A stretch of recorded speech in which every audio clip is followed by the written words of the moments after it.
আজকের গল্প সোনার খাঁচায় বন্দি।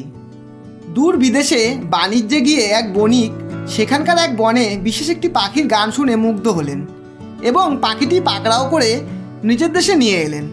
পাখির জন্য সোনার খাঁচা বানানো হলো। খাঁচার ভেতরে স্বাধীনতার অভাব থাকলেও খাবারে কোনো অভাব ছিল না। সহজে অন্ন সংস্থান হওয়াতে কিংবা হয়তো বাধ্য হয়ে সোনার খাঁচার রূপার দ্বারে বসে বণিককে খুশি করতে পাখি গান করে গেল দিনের পর দিন। কিছুদিন পর বণিক আবার বাণিজ্যে যাবে সেই দূর দেশে। যাবার আগে পাখির কাছে গিয়ে বলল, পাখি, আবার তোমার দেশে যাচ্ছি।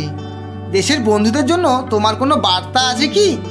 পাখি বলল, বন্ধুদের কারো সঙ্গে দৈবাত্য দেখা যদি আপনার হয়েই যায়, তাদের জানাবেন সোনার খাঁচায় রূপার দ্বারে বসে আপনার জন্য গান গেয়ে মহা সুখে আছি আমি। আমার সুখের বর্ণনা শুনেই বার্তা যা পাবার তারা পেয়ে যাবে এবং আমার কি করণীয় আপনাকে দিয়ে সেটারও ইঙ্গিত বলে পাঠাবে। বাণিজ্য সেরে বণিক আবার সেই বনে গিয়ে দেখলো পোষা পাখির বুনো জাত ভাইয়েরা গান গেয়ে গাছে গাছে উড়ে বেড়াচ্ছে। বণিক বলল, তোমাদের কি স্মরণ আছে? বহুদিন আগে তোমাদের এক বন্ধুকে আমি আমার দেশে নিয়ে গিয়েছিলাম। তোমরা তো কত কষ্টে গাছের উপর বাসা বেঁধে থাকো। তোমাদের বন্ধুকে আমি সোনার খাঁচায় রেখেছি। সে তোমাদের জানাতে বলেছে সোনার খাঁচায় রূপার দ্বারে বসে আমার জন্য দিনরাত গান গেয়ে সে মহা সুখে আছে। বণিকের বক্তব্য কানে যাওয়া মাত্র কয়েকটি পাখি গাছের ডাল থেকে দুপদাপ করে মাটিতে পড়ে গেল। কি ব্যাপার? কাছে গিয়ে বণিক দেখলো সবগুলো পাখি মারা গেছে।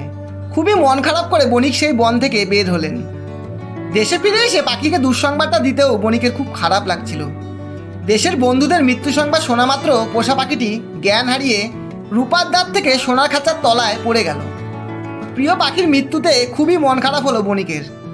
মৃতদেহ বের করার উদ্দেশ্যে খাঁচার দরজা যেই খোলা হলো, পাখিটি ফুরুত করে উড়ে গিয়ে বসলো বাড়ির সামনে একটি গাছের উঁচু ডালে।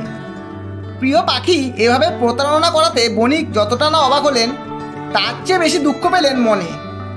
খাঁচায় ফিরে আসার আকুল আহ্বানে বিন্দুমাত্র সাড়া না দিয়ে পাখি বলল, ওরে মূর্খ বণিক, আমার একটি বন্ধুও মারা যায়নি। খাঁচা থেকে মুক্তি কিভাবে পেতে হয় সেই কৌশল আমাকে শেখানোর জন্য তারা মরার ভান করেছিল। বণিক বলল, তুমি কি সুখী ছিলে না পাখি আমার সোনার খাঁচায়? কোন অভাবটি তোমার আমি অপূর্ণ রেখেছিলাম? উত্তরে পাখি বলল, শোনো বণিক, পাখি মাত্র একটি আকাঙ্ক্ষা থাকে।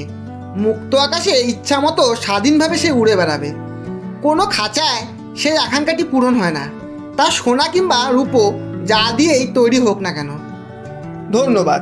গল্পটি যদি ভালো লাগে একটা লাইক অবশ্যই দেবেন এবং বন্ধু ও প্রিয়জনদের শেয়ার করে চ্যানেলটি সাবস্ক্রাইব করে পাশে থাকবেন।